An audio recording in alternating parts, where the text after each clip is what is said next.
Fala aí, torcedor santista, mais um vídeo no ar, hoje com muita alegria, né, cara? Meu Deus, depois daquela vitória de ontem sobre o Vasco, um 4-1 muito bem aplicado, hoje é só alegria.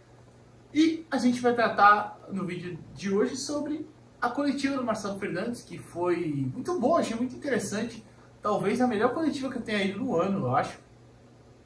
O Marcelo é um cara inteligente, ele sabe chamar o torcedor para ele. Mas ele falou coisas muito importantes a se pontuar que a gente vai tratar aqui hoje, tá bom? Antes, deixa aquele like no vídeo, se inscreve no canal. Chegamos a 1.400 inscritos, muito obrigado a vocês que acompanham o canal. Uma moral absurda que eu só tenho a agradecer. E vamos por mais, né? Continuar crescendo. Bora lá pro vídeo.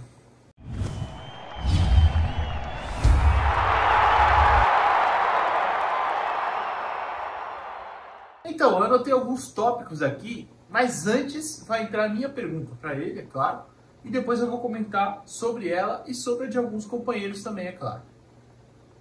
Marcelo, boa noite. Aqui é a sua esquerda. Fala, irmão. Eduardo Jardim, da TV Cultura Litoral. Tudo bem? Cara, você já citou as estatísticas do Vasco em relação a cruzamentos, né? E o Verratti, desde que chegou aqui no Brasil, é o jogador que mais ganha bolas aéreas. E hoje, se eu não estou enganado, ele ganhou só uma. Como foi o tipo de trabalho que você fez durante a semana para fazer essa marcação? E sobre uma segunda, se você me permite, sobre o Lucas Lima, ele não querendo condenar ninguém, é claro, mas na hora do gol, que o Kevson chuta em cima, um pouco antes ele poderia ter chutado e não conseguiu, né? Sim. E no lance anterior também, dentro da área, ele corta para o meio e toca para o Jean. Vocês cobram mais isso dele? Porque ele é um cara que realmente não costuma chutar muito no gol, né? Assim, o Kevson, volto a dizer, foi um acidente de profissão. O menino foi chutar no gol e deu azar e, bom, tomamos o gol. O Lima é um cara importantíssimo para o nosso time. É um cara muito importante, um cara que tem uma condição técnica muito grande, muito elevada. E ele é um cara que eu cobro muito ele a respeito disso. E é engraçado, né? A gente fala isso. Ele teve realmente duas chances de estar no gol. Uma ele tocou, que acho que foi a mais clara, foi a primeira, não foi nem a do gol. Pro Jean Lucas. Eu acho que ele tinha que ter chutado aquela bola. Mas é aquela coisa, né? Se de repente ele toca pro Jean Lucas, se é o gol do Jean Lucas, estava certo. Então, assim, a gente pega no pé dele justamente para que ele defina mais a jogada. Porque uma coisa que a gente está implementando no dia a dia, que eu falo para eles, é que a gente termine a jogada. Se for gol, show, vamos nos abraçar. Mas se não for, a gente está com o time bem postado, a gente descansa. Então, finalizar a jogada está sendo importante para a gente. E a respeito dos treinamentos que você perguntou, treinamos muito a semana. Muito. Bola...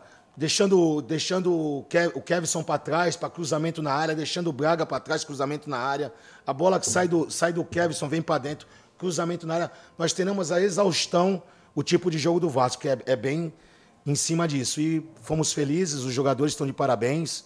A vitória é exclusiva deles, eles são fundamentais nisso tudo. É um grupo que quer muito e junto com essa torcida maravilhosa aí, a atmosfera que foi criada hoje, realmente a torcida merecia uma vitória dessa. Então, a minha pergunta, só para passar por ela primeiro, depois para passar dos amigos, foi em cima, claro, como vocês puderam ver, do Lucas Lima não finalizar no gol, porque isso me incomodou bastante. O primeiro lance que ele não toca, antes do gol até, no lance do gol ele rouba a bola do Léo Pelé, toma a frente, demora para bater e o Léo corta para escanteio. No escanteio o Kevson chuta errado e aí sai o gol do Vasco. Mas eu acho que ele poderia ter tentado cavar, ou dado um tapa com a perna esquerda e bater com a perna direita, mesmo que fosse errado, né? Igual o Marcelo fala em algum trecho na coletiva, o importante é finalizar. Se der ruim, paciência, mas finalizou, né? Poderia ter tentado fazer isso, mas enfim. Eu perguntei para saber se realmente ele era cobrado, porque é um cara que tem qualidade para isso e não faz, né?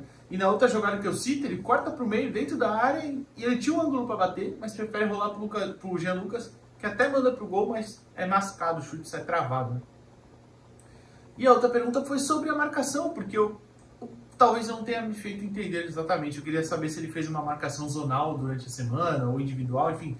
Mas o fato é que o Joaquim foi muito bem marcando o Verratti, que eu até me surpreendi. Eu olhei no SofaScore e disse que o Verratti ganhou 5 duelos aéreos nesse jogo. É que também entram duelos defensivos, né, nessa conta. Mas ofensivamente eu só lembro de uma cabeçada dele. Não sei se teve alguma outra, talvez. Mas o Joaquim foi muito bem, assim como o João Bassi e o Dodô. Que fizeram boas antecipações, né? Mas da do Joaquim principalmente, porque ele ganhou os duelos aéreos e a bola pelo chão também, tá? Mas vamos lá, agora falar dos companheiros. Eu vou pegar o meu caderno aqui, que eu fiz algumas anotações. o primeiro ponto que eu achei interessante foi logo a segunda pergunta, foi do Felipe Cardoso, lá do Esporte por Esporte, né? Sobre a jogada ensaiada na bola aérea, né? O gol do Thomas Rincon, o segundo gol. O Marcelo falou que a gente coloca o Dodô ali no primeiro pau e pedimos para alguém na segunda bola, a bola morta, ele ainda cita, que é onde o Rincon estava posicionado. Para o jogador aparecer no segundo pau e completar para o gol. É interessante ele falar isso porque isso claramente é ensaiado, né? Porque o Dodô toma a frente do Verratti, ganha e desvia para o segundo pau e o Rincon completa a linha. É uma coisa que eu bato muito na tecla, até jogando bola assim, é que se tem alguém no primeiro pau, tem que ter alguém no segundo para desviar para o gol. E ainda bem que deu certo. Ensaiada pelo Marcelo, como ele mesmo explicou. Que bom, né? Porque bola aérea era uma coisa que o Santos não sabia aproveitar e ainda tomava muito gol.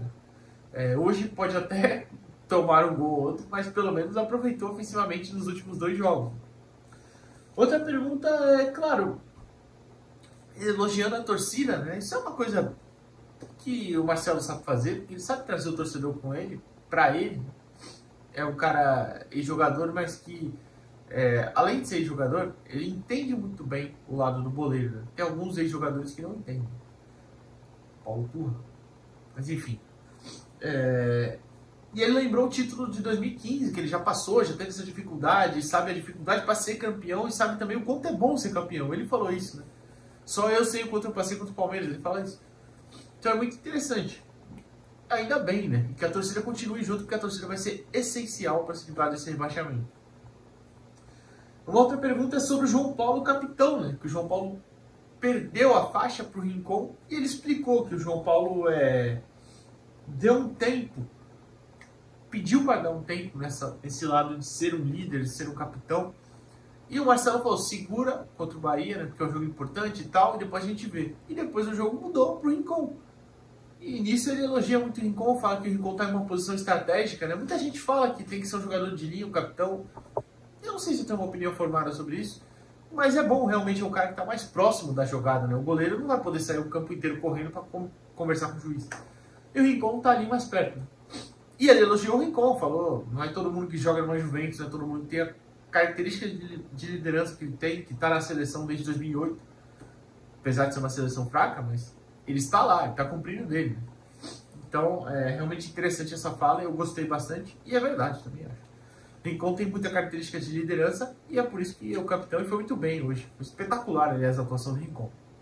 Outra coisa que ele cita interessante é a estatística do Vasco em cruzamentos. Né? Ele fala que o Piton é o melhor jogador cruzando bolas aéreas. Ele cita que o Vasco é o segundo, acho que é o segundo time em cruzamentos certos. Ele acabou não falando do Verratti, mas eu até perguntei para ele sobre isso, que o Verratti é o cara que mais ganhou duelos aéreos desde que chegou ao Brasil. E é uma jogada essencial para o Vasco, tanto que no começo o Vasco só conseguia as bolas laterais, mesmo tendo espaço pelo meio, não conseguia filtrar por ali. E as bolas laterais eram o escape do Vasco, mas que acabaram não saindo em nenhuma finalização muito perigosa. Só uma do Verratti, que ele desvia de cabeça, né, passa a direita do João Paulo, talvez tenha sido só essa. E ele explica que foi trabalhado em cima disso para marcar o Piton e o Pimenta Rodrigues, principalmente o Piton, que o Braga acompanhou ele o jogo inteiro. Né? O Braga foi muito bem defensivamente, como eu falei no vídeo de pós-jogo ontem. Uma outra coisa que eu achei interessante foi ele falar da simplicidade dele, né, para montar os times. Ele cita para mim 1 mais 1 é 2. E realmente, alguns jogadores colocados em suas posições rendem. É óbvio. O Jean Lucas como segundo volante é óbvio que é melhor do que aberto na esquerda ou na direita. Apesar de ele ter muita qualidade, poder fazer isso, você tira o seu principal, talvez um dos seus 3 principais jogadores, para mim é o segundo melhor jogador do time, da posição original para fazer uma outra função, não tem sentido. E o Marcelo coloca cada jogador em sua posição e o time foi muito bem nos 2 jogos que ele comandou. Né?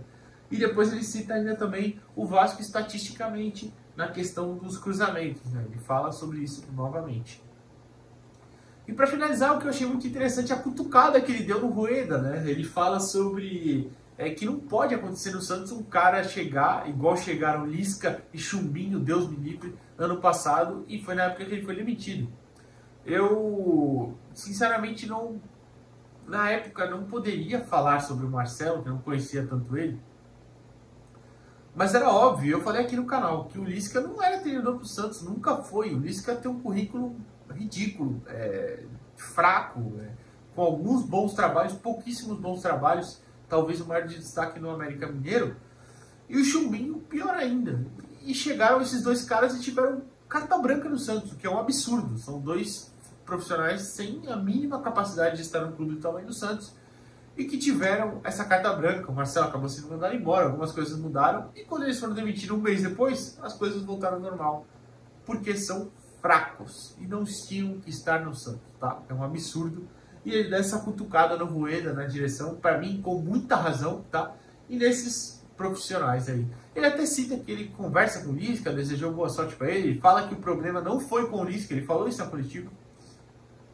Não sei com quem foi, porque ele não cita nome, mas né, a gente tende a pensar com quem foi, não vamos afirmar nada para não dar problema, né? A gente não tem certeza.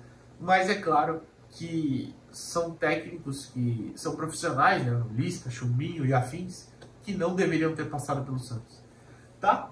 Mas é isso, rapaziada. Coletiva muito boa do Marcelo, gostei bastante. Trouxe a torcida para ele, explicou taticamente, falou sobre a efetivação dele, que o Galo informou ele antes do jogo contra o Vasco, inclusive, ele cita isso, tá? E eu perguntei depois da coletiva para ter certeza. Mas, enfim, muito interessante, papo muito bom lá do Marcelo. E é o técnico do Santos até o final do ano, é torcer para ele escapar, fazer o Santos escapar do rebaixamento. Fechou? Dá o like no vídeo, se inscreve no canal, dá essa moral pra gente. Repito, muito obrigado pelos 1.400 inscritos. E vamos por mais. Até a próxima. Valeu!